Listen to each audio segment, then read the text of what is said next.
All right. Hey, everyone. Welcome to the July Elixir Meetup. I have the regular slides, but I'm just going to skip them because they're somewhere behind this. So this month we have Bruce Tate. He's going to code some stuff for us.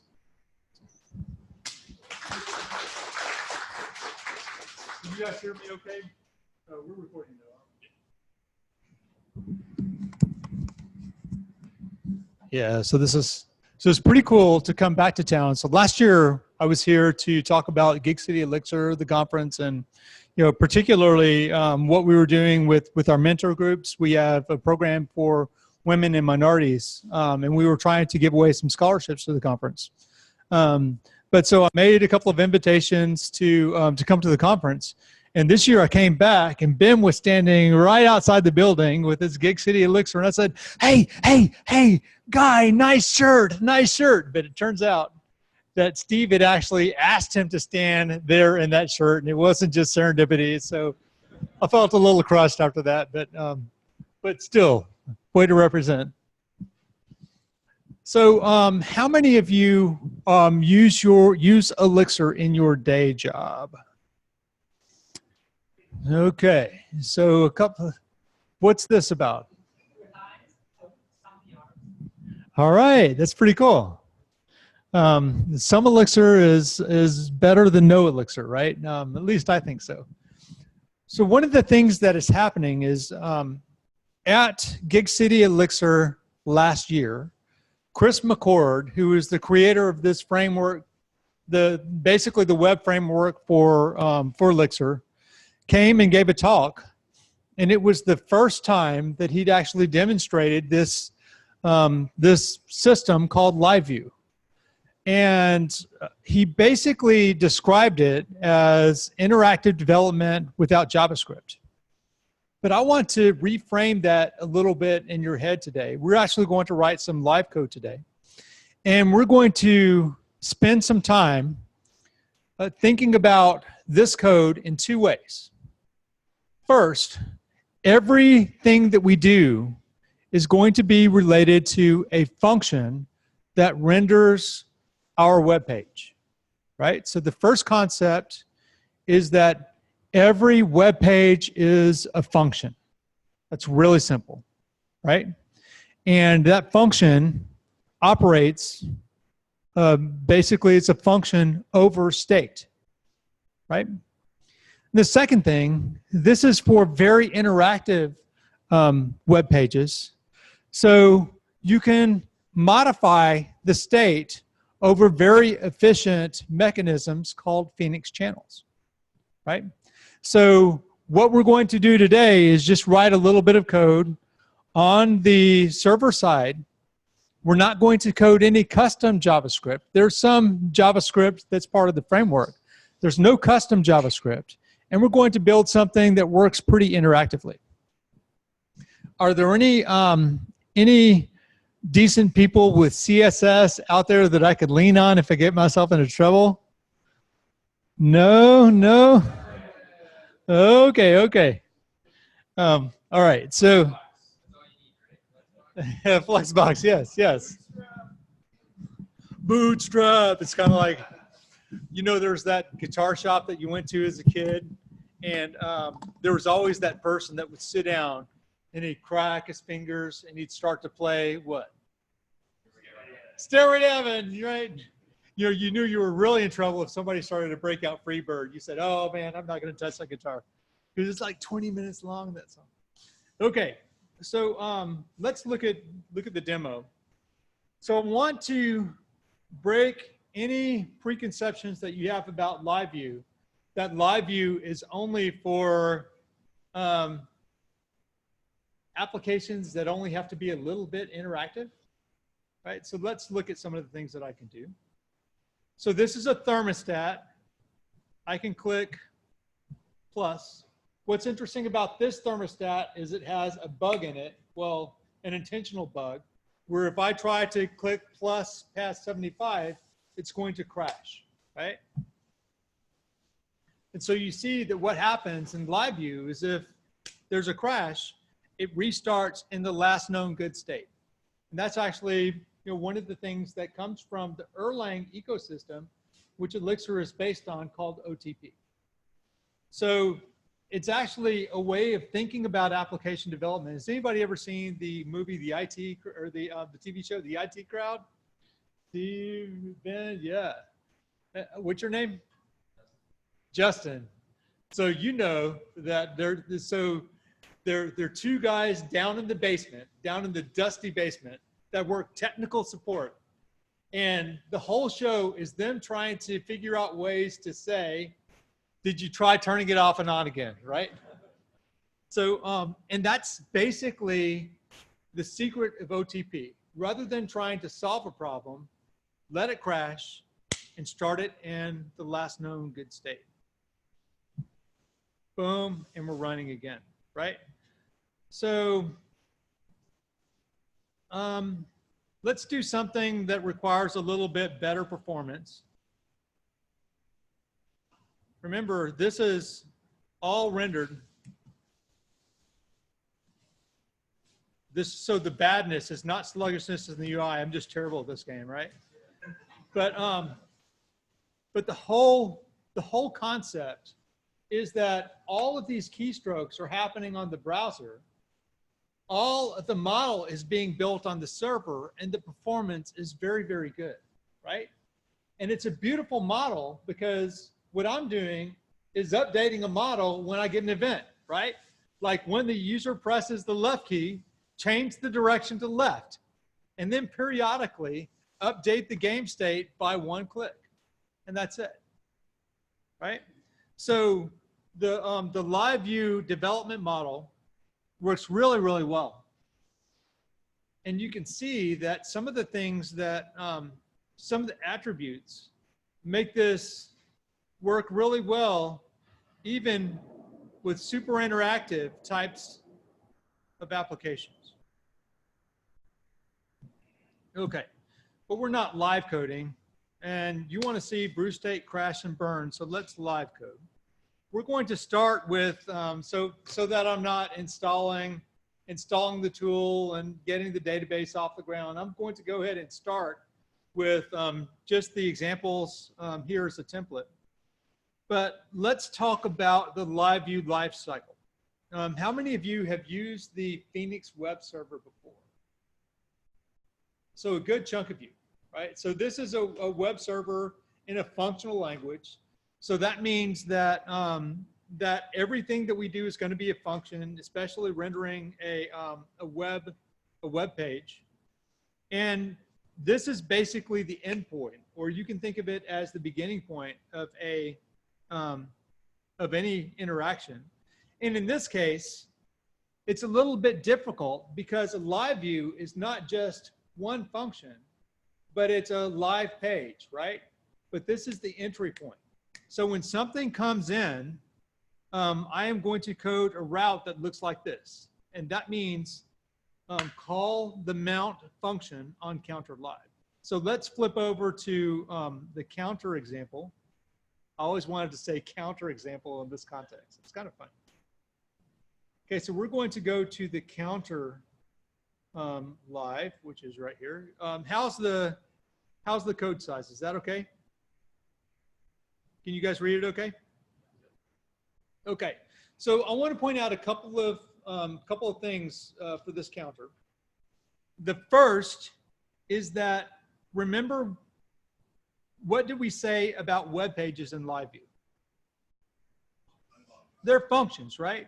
This is a render function. It takes one small part of the overall state of the server, which is a socket, right? So this is render on assigns, right? So all of our application will be modifying this assigns function, right? And so the next thing to notice is that when this live view starts, the thing that gets called is mount, right? This is the session, which is details about this particular web request, which we don't need in this case. And then there's a socket, which is going to start out as an empty map, just key value pairs, right? And then we can shove things into that key value pair like we do here. In this case, we're assigning the key of value to 0, and then just returning that in an OK tuple, right? That's all that the mount does, and that starts the top spinning. And then all it's going to do is wait on events. When an event gets called, it updates the state and renders, and that's it. When you render, the LiveView server pushes down exactly what percentage of the page that it needs to, based on the changes that you make. And how does it know? Well, everywhere that you have a substitution in the render, it says, okay, has that changed? No, I'm not going to send that part down. Yes, then I'm going to send that part down. And that's it, right? Okay, so let's go ahead and build a LiveView. That's ridiculously small. Sorry, I can't help you there. But I'm going to build this new file called Atlanta _live. And that's an EX file, which is an Elixir compiled program, right? And just to grab something familiar, I'm going to grab an existing LiveView to start as a template. And we need the render. This is called a sigil. And the sigil, this particular one, basically knows how to modify this particular string for use in LiveView. I'm going to need a mount, which is going to return something. And we called this what? Atlanta.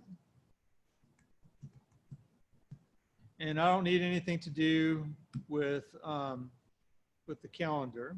Okay, and then I'm going to need a couple of things related to basically that are shaped. I need a couple of ways to change the state, right? So the two that I'm going to keep around here, and this is a event name, and this is a value, and this is the socket, right? So in this case, these are the types of events that can come in.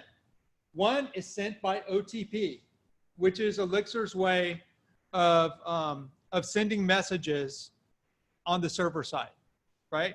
So a good example is if I start a timer and I say tick the timer every second. For example, maybe I'm writing a game and I want to update the game state for every frame.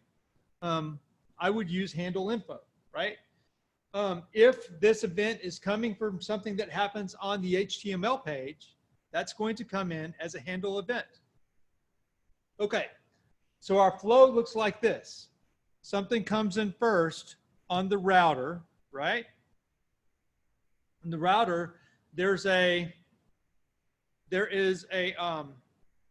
route. So in ours is going to be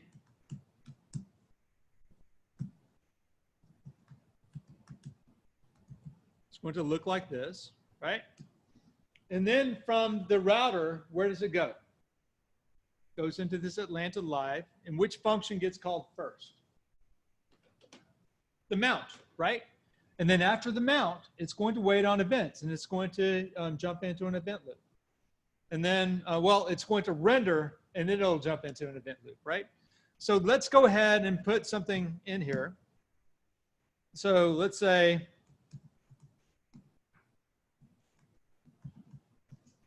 it's alive, right?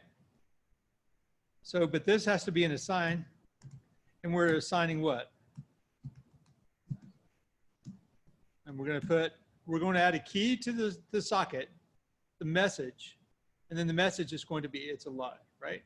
And just so that we could see it here on our page, make a big old fat H1 tag. And then we're going to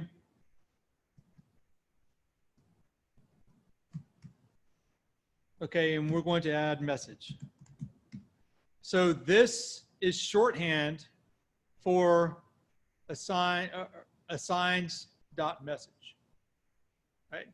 So now, if I'm lucky, I can bring up the browser and we can go to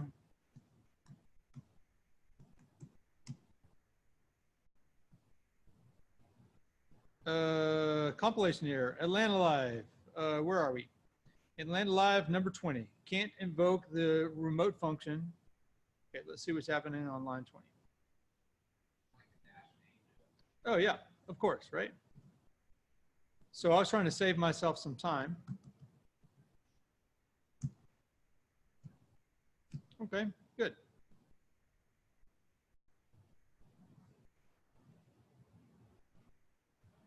Okay, undefined function 17. Tick, okay, yeah, modified state, right? So let's just return socket. We're not doing anything with these yet, right?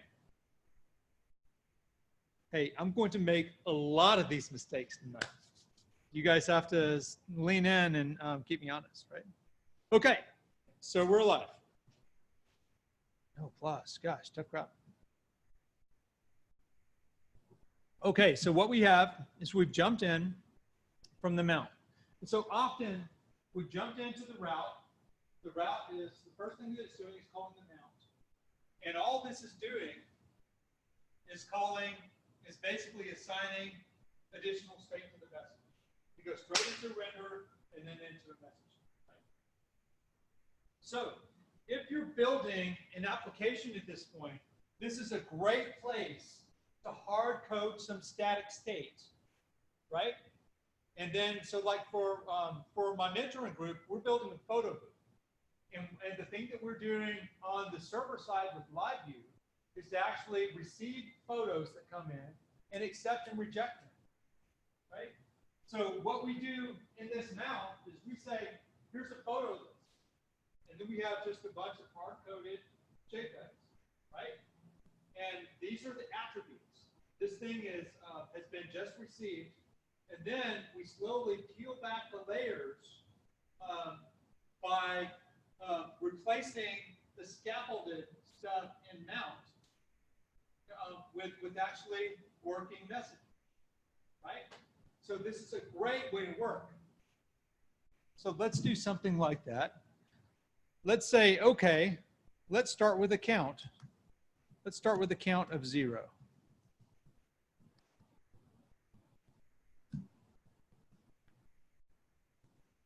And I'm actually going to extend this a little bit.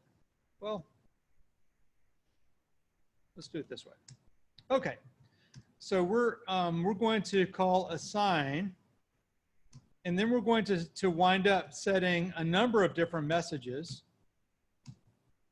like that, right? So let's add a counter of 0. Okay, and then we'll put a, is that a horizontal rule, I think?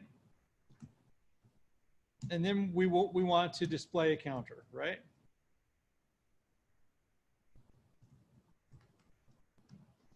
And that is going to be counter, right?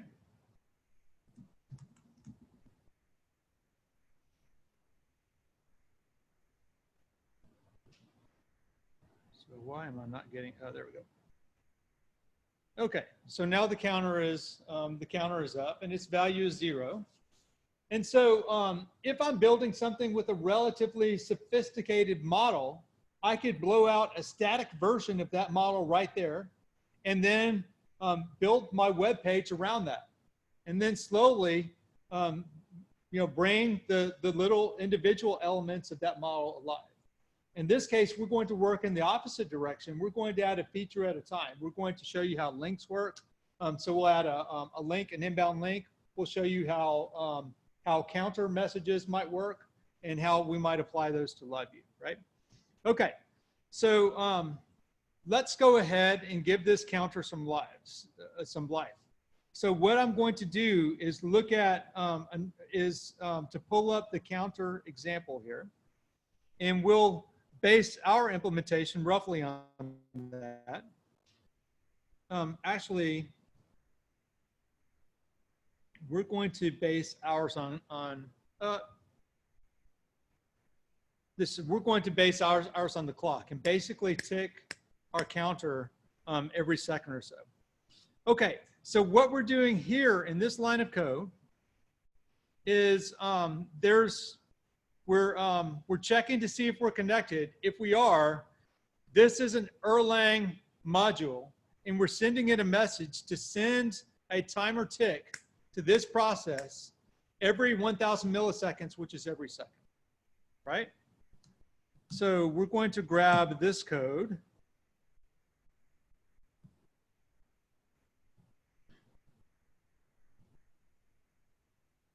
No, I want to be right here. I'm happy in Atlanta.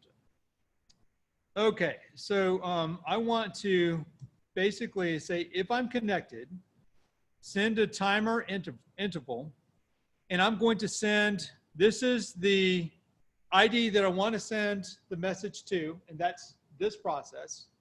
And the message that I want to send is the atom tick. So that's going to come in via OTP, which is this did you try turning it off and on again system? It's called, it was originally called Open Telephony Protocol. And this says, I'm getting a message in and I'm getting a socket. So what I'm going to do is I'm going to say increment the socket. Or I could actually say increment the counter. Well, let's do that.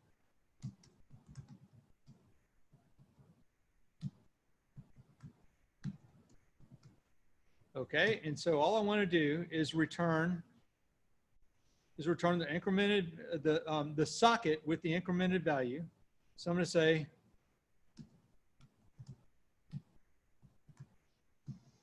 socket, and we're going to assign what, the counter, and then socket, and here's the message that, or here's the key that we want to change, right?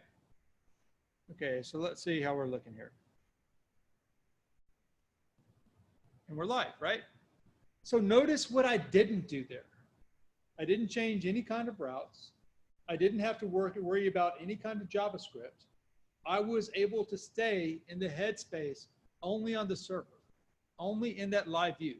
And only when things get more complicated do I have to basically package things up, and then I can refactor them as I need, right? So it's a great way to prototype because I can rough out that hard-coded data structure, bring the pieces to life as I need to, and then notice where the complexity is and take those pieces out and put them into either package dependencies or context containers. It's a great way to work. Okay, so let's do another kind of counter version. Let's do kind of counter version with increment and decrement links. So let's, so the first thing that we have to do is, oh, what do we want to call this one?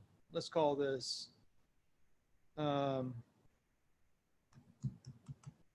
actually, this is a better thing. Better name for this is a clock, right?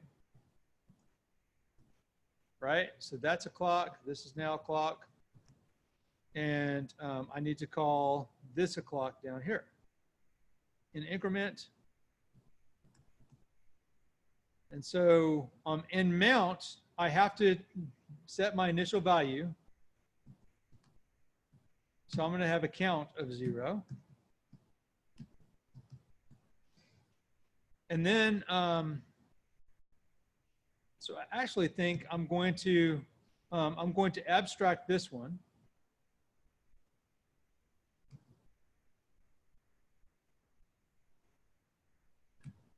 I'm going to call this one tick.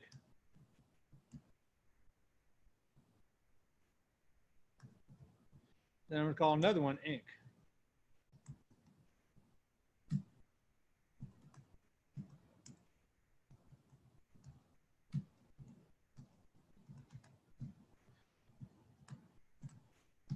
And this should be clock, right? And this should be count. So we're going to assign that to socket dot.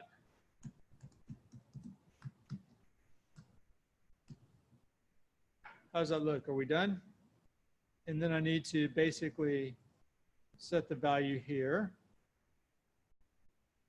So this is my clock. And then I'm going to need 2 pieces of information, right? So this could be a link if I wanted it to be. It could also just be a paragraph tag or a div tag. Let's do a paragraph. Call this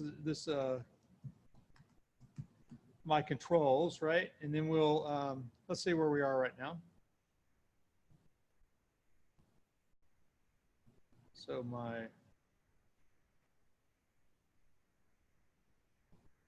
okay. So line 45, missing terminator end. So I'm unbalanced somewhere. Does anybody see it? Line 31. Oh, thank you.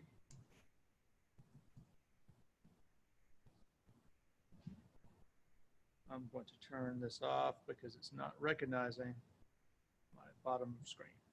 Okay. So yeah, we're ticking both of these. So let's go ahead and fix that problem because we probably picked up the wrong variable name. Sure enough, this should be count like that. So that's looking closer to a 1. And now I can put my controls right down here, right? And so the 2 controls that I need are just a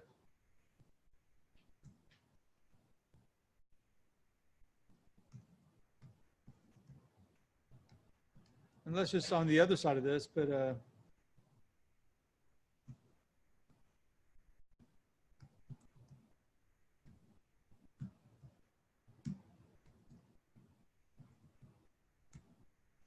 right, so those are my controls. Now I just need to make them clickable. And let's just throw these in an H1, just so they're easy to see, right? And to make them clickable, they don't have to be links, right? Because we could throw any HTML property on them that we want. So we're going to add a Phoenix click event to them, and we want to send a message called count, right? So this is what that would look like. I don't need another one, right? So I can use this one. It's going to be a count. And so if I wanted to specify that this counter, I want to send the same event to more than one field, I could have a Phoenix value tag that I added to this flag. We don't need to do that. Let's just go ahead and ignore this value and use the increment the socket, right? So let's see how this is looking. So that's working. Okay, so let's go ahead and use that extra property, right?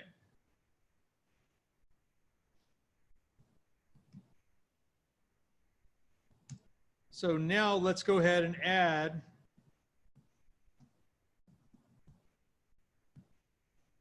one for ink and one for deck, right? And so let's say that ink will happen here and deck will happen here, but this will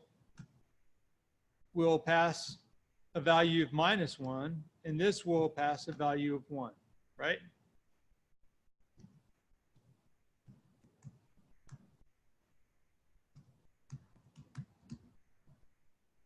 All right, so let's see how that works. Minus. I sense a bug here. Okay, so we have ink and deck. So I bet that I got these backwards. How about that? Almost did it again. Okay. That's pretty cool, right? So we're whipping together a lot of functionality pretty rapidly. And you can tell that the reason that this is happening is that I am allowed to stay in one headspace in one place, right? That all I'm doing is thinking in terms of what's my data, right? It's all right here. What are the operations that can happen? What are the operations, the events that can mutate my data? That's these things right here. How do I render that data? Right? If I can answer those three questions in small pieces, then I can build any application that I want to, right? So let's go ahead and try to pick off some additional events. Like, wouldn't it be cool to, rather than a link, wouldn't it be cool to use key up and key down? Well, there's an application, or there's an example that does that in these in the examples. There used to be. I hope it's still there.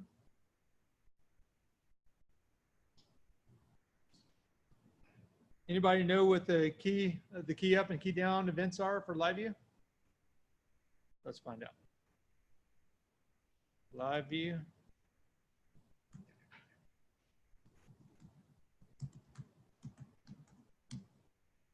Key up. Okay. There they are. Phoenix key up and Phoenix key down.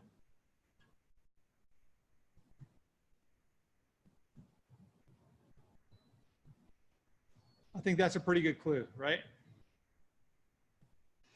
So let's see what happens if we change this to key up.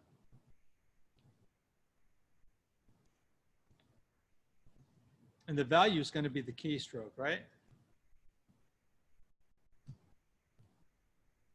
Oh, Phoenix.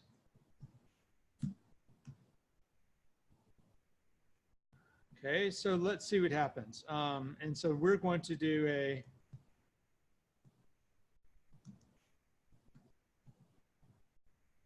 see if that's going to work for me. So I'm going to click the plus. Nope. So maybe we could see that event coming in.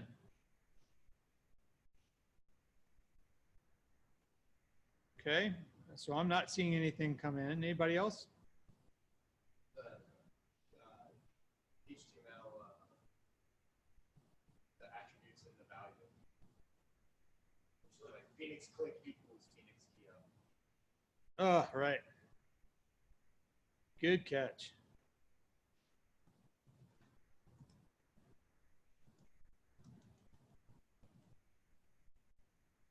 Phoenix key up. I don't even know what this looks like. Anybody else? What's that?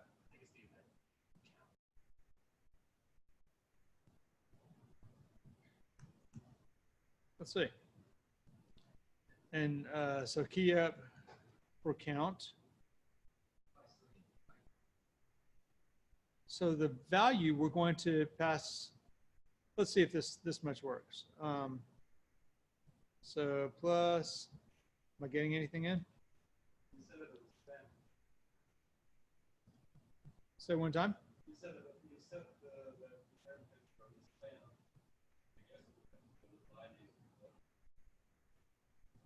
Yeah, I think I need a better, so let's look.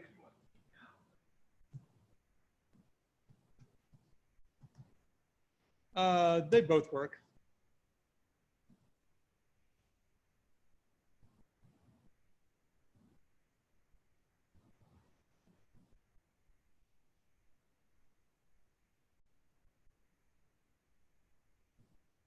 Okay, so this is what.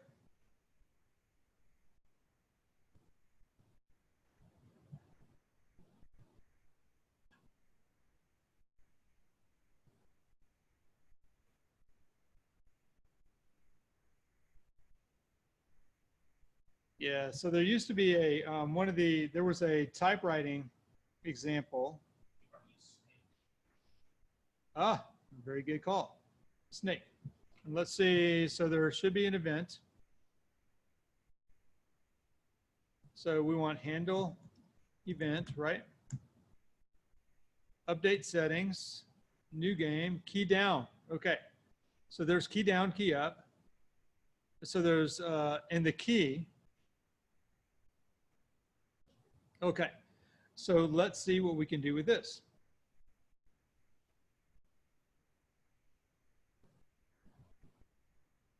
So key down, and then the key, which is plus, or let's do,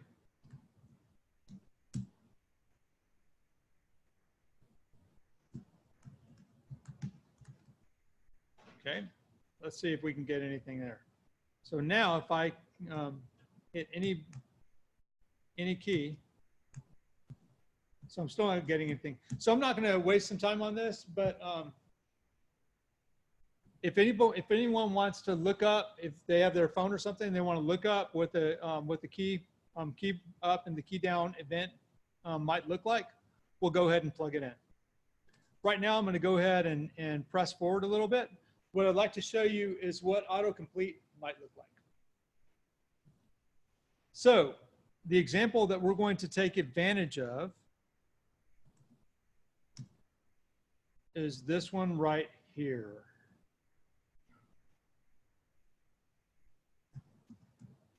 So this is basically a straightforward entry field, and each additional key press is going to send one event that's called Phoenix Change.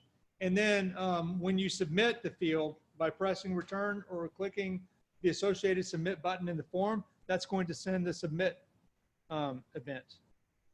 So let's go ahead and so what do we want to do? Let's just render the auto-completed text, right? So the first step is in mount. We need to change our data model, right? So let's say this is the search. So our search string is going to be empty initially, right? And so we'll go ahead and start this with a,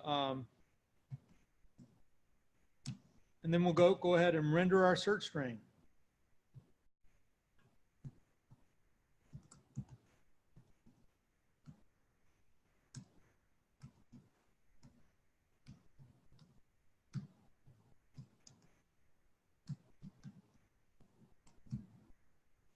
There's our search string. Okay, so now I should have a search string that's rendering my live view. There's my search string. And now what I'd like to do is grab a couple of search fields. And I think I'd like to look inside that search example to find that. So I'm just going to grab this much.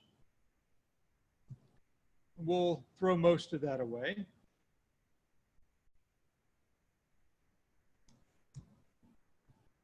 Okay, so we need this input, and notice that this is a text type.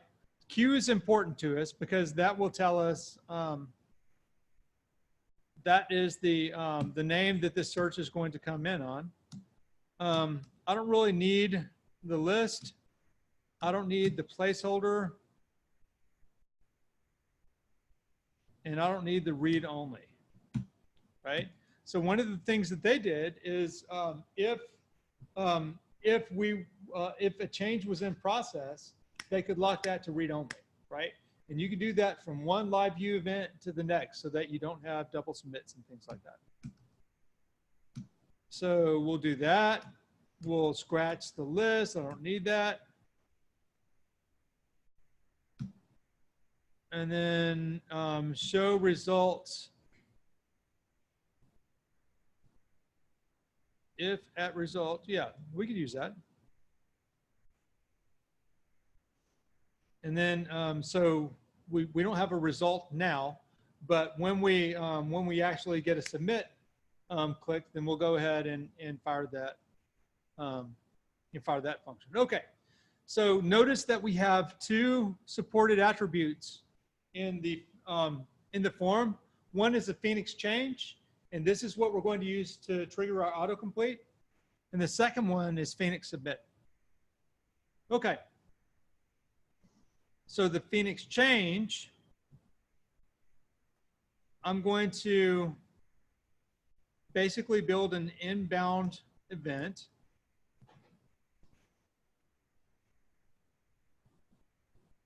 And so the Phoenix change that we're going to use is this one right here, right?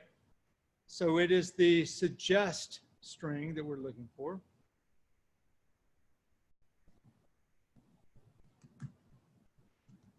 And this is going to basically send me a map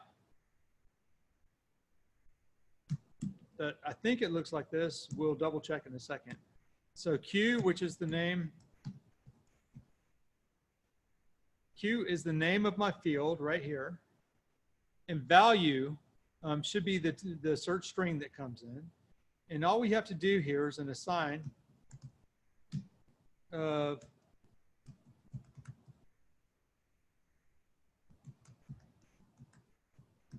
search string. And what are we going to put in there? We're just going to throw a value, right? But never can remember how that goes. I think that's right. So we are getting an error here. Okay, so the key is not available in the template.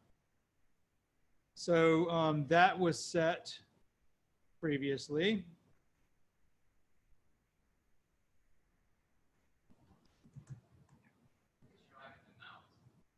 It's the result. If you scroll up on that, yeah, it's the result. This one right here? Yeah. Oh, the key result. Yep, yep. So we need to zero out the result.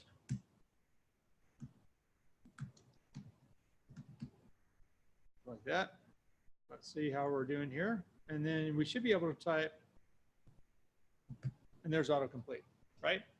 And so the submit will work exactly the same way. That's breaking now because I basically triggered an auto submit, but I don't have the handler for the event, right? And so let's go ahead and build that handler. And then I think that we can wrap up and take some questions. So that handler is pretty straightforward. It's going to come in on the handle event for the Phoenix submit of search, right? So I can say, I can grab one of these, and this is going to be a search, right? And this is going to take a value. This is going to be the submitted value. And then I want to set result to value. So now I should be able to say testing, hi mom. Okay, and we're breaking. And what do we break? What was the error here?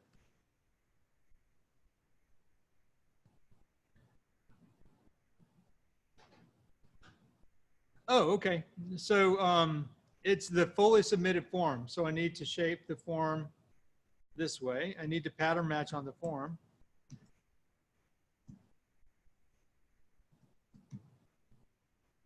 Like I had it before, right?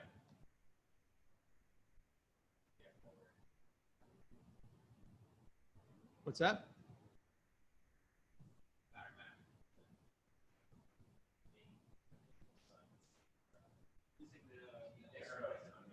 Oh, yeah, yeah, sorry. Thank you.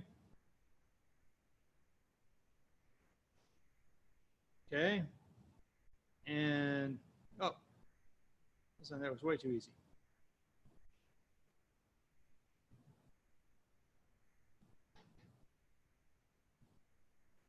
Okay.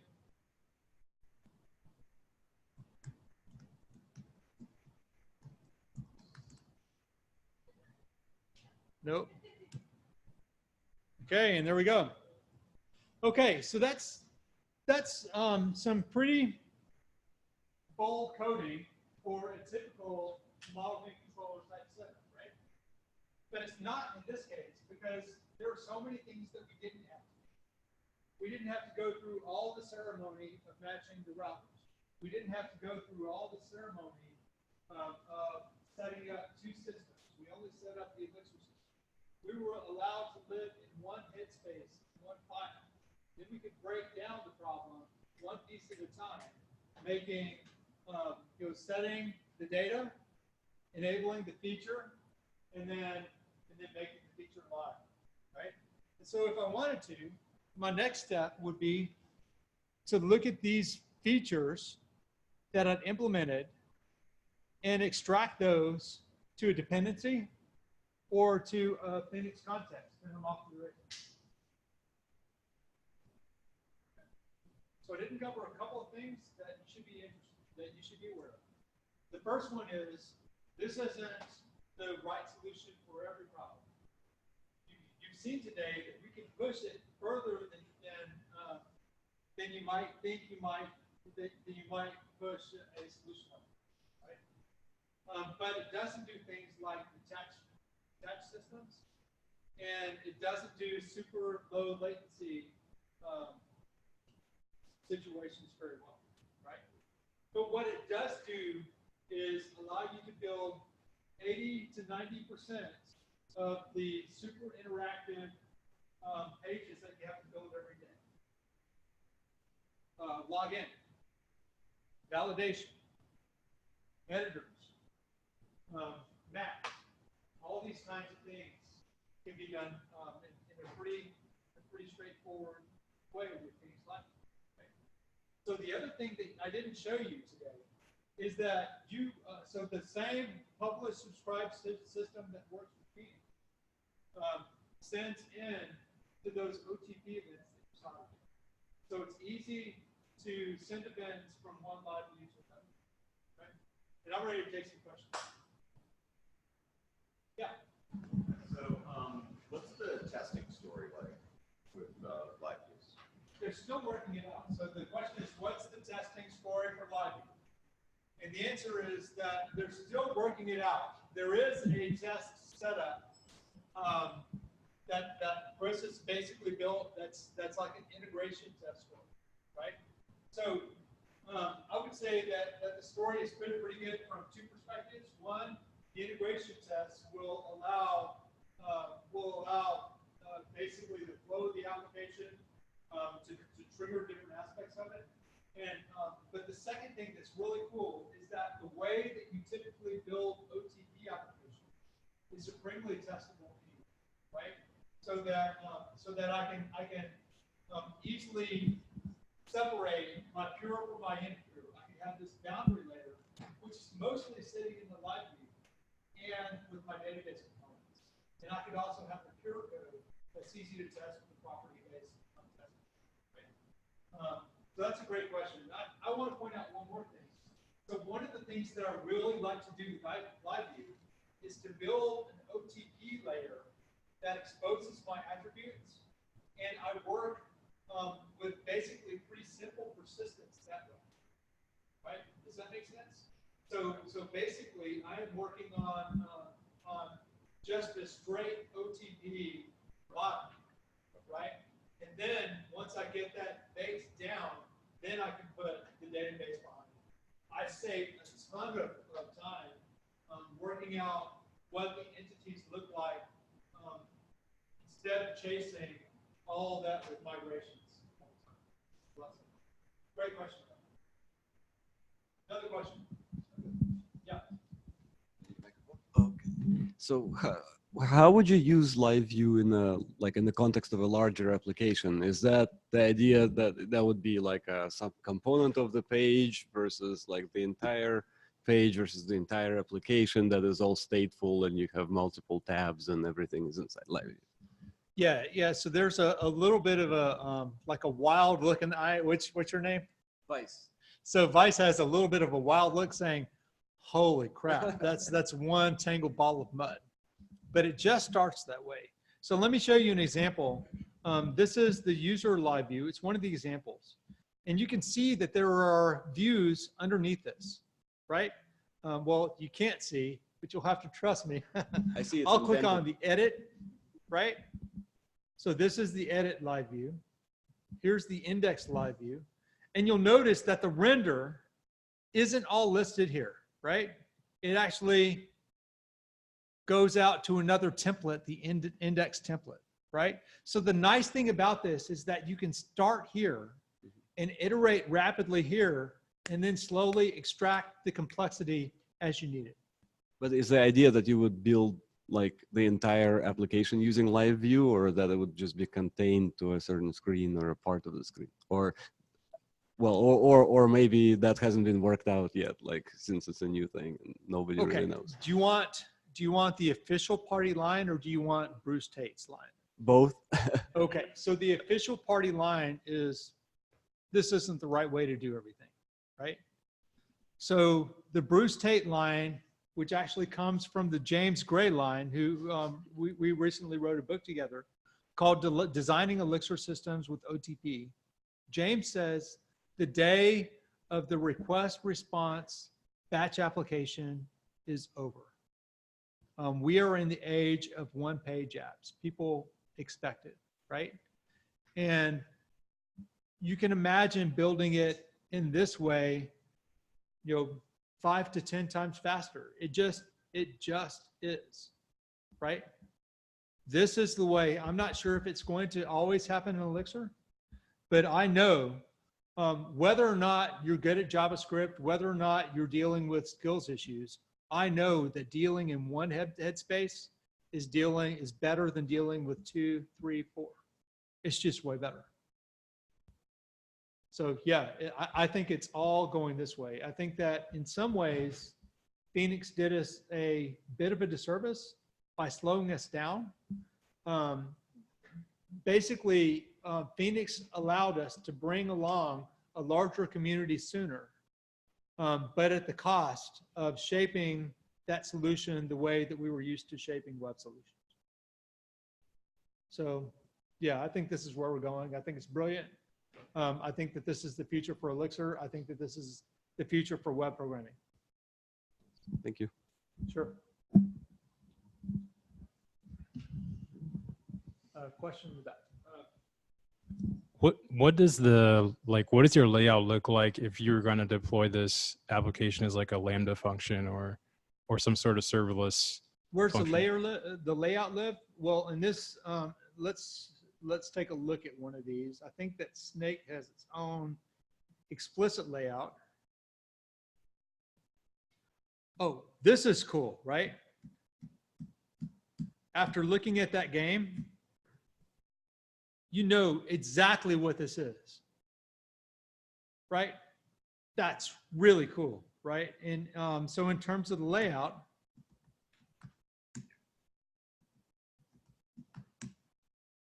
okay, so in this case, the layout for, oh, this is cool. So in this case, we have the browser pipeline, and we say, well, the layout for this gets added as a plug right here, right? In the plug pipeline, right? So this is an application layout that lives in the view templates the way it always did. I guess I wasn't referring necessarily to the views, but just like Okay. what your entire development process would look like if this were to be like a serverless function. Does that make sense? What does the entire development process? So like if you go back to the counter example that you were working on Yes. earlier, that entire file, like how would you take that and turn that into like okay, I think I have. So let me rephrase your question. If I'm getting that wrong, let me know, okay? So are you asking what would my layers look like in a less than trivial production application? Exactly. Okay. So so the book that James and I wrote together is called Designing Elixir Systems with OTP, right? So basically, we said, do fun things with big, loud wildebeests, right? And so the do fun things is data, functions, tests, right? The test meaning focus your test where property-based testing and things like that can happen on the pure layer. And then the big, loud wildebeest is boundaries, life cycles, which is your gen server supervision tree, and workers, which is basically code that summons workers, right? So the boundary layers is basically LiveView themes, right? So what I wind up doing is wrapping up pure functional code that knows how to do one step of map reduce, right? It's a reducer. It's the increment code that we wrote, right? That's it. That's why I extracted that. That's extracted in its own layer in the Phoenix context or as another dependency, right? Your application, your view code is extracted, is started in HTML in a basically in a string because that's easier, and then it's eventually extracted to places that deal with that more conveniently, and that's the template files, right? So and then the only other piece there is basically boundary level pieces, which is that is organized the way that you always did. So you have boundary chunks, you have we call it your functional core, and then you have the LiveView layer. So I hope I answered your question. I'm not sure if I did.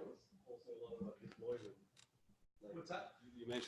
You mentioned serverless and Lambda functions. I don't think this would go in a Lambda function like ever. Right. Yeah. As in, right. And so the follow-up question on that is because everything is live and there's all the state, right? Every time the server restarts, like you edited your source file and then you flipped over to the browser and everything it just wipes out the state. Or did it keep sound the state? So it's not a very hard stretch for me. And in fact, I extracted some of my OTP code from the server. Basically, I was working on a course, right? And you start with page 1, and you go all the way through to page 42 sometimes, right? And so sometimes the bug was on page 27. So I extracted my HTTP server so that it didn't get restarted with the rest of Phoenix, which was beautiful, right? Because my state, it's just a function, right? And so, and then render just grabs the, my handle info, just pulls the data from my HTTP server. Or I guess maybe even the mount could initialize the state from something a little bit more persistent. Yep, that's what the mount is for, right? So the mount is just chooses where I pull my state from. But then when you like release a new version of the application and you got a bunch of people doing this live things, and you're not doing hot code reloading because it looks like nobody's doing it really. So then what happens? Well, like what do you do with all of this live state? What is different about LiveView with hot code reloading and any other OTP application? Well, I guess that's a question of more like OTP versus like something that's more stateless. Right. It is OTP state. So it plays exactly the same way.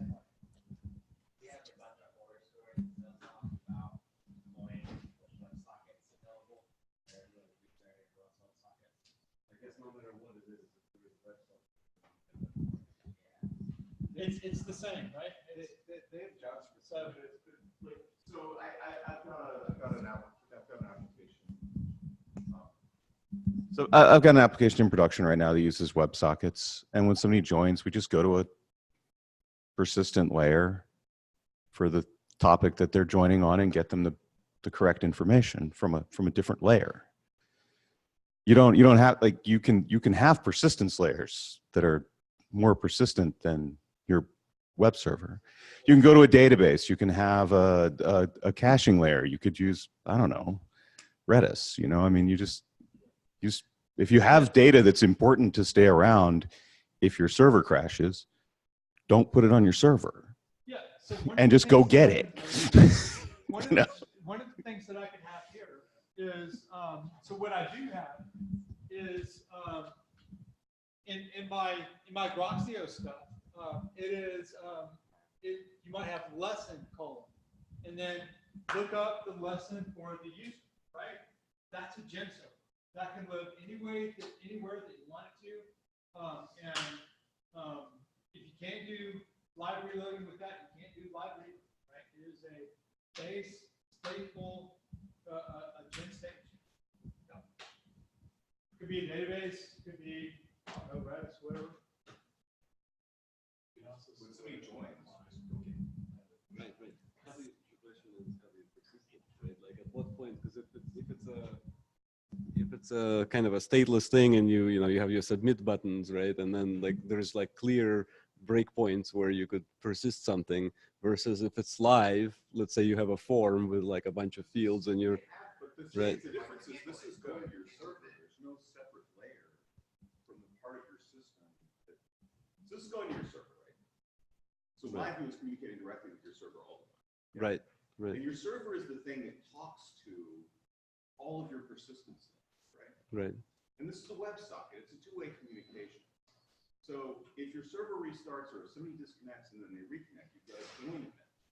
Mm-hmm. And if you've got a join event, then you know who's joining, you know what they're joining, and you just go get their data Right. wherever you put it. And when they change the data, you just update it. Yeah. Makes sense. So the automation of this is not your web server. Yeah. Yeah, the automation in this is not in how the state is managed. The automation is how the JavaScript events come in and how the HTML page goes down. That's the only thing that's different than what there is something in Phoenix though that's important to that, which is like Ben said, you can store, like if you're typing a text field, you're not going to be storing that text field in the database with you typing. You can, Phoenix has ways with LiveView to store some of that on the client such that if the server went away, like it came down and back up, the client reinitializes with the state that it had. So you don't need to have that in a persistence layer. The client, you can do client-side persistence. Yeah, so they have that, which is probably what you're Right, because you don't want to save the persistent on every keystroke on the server, right? Like database. Yeah.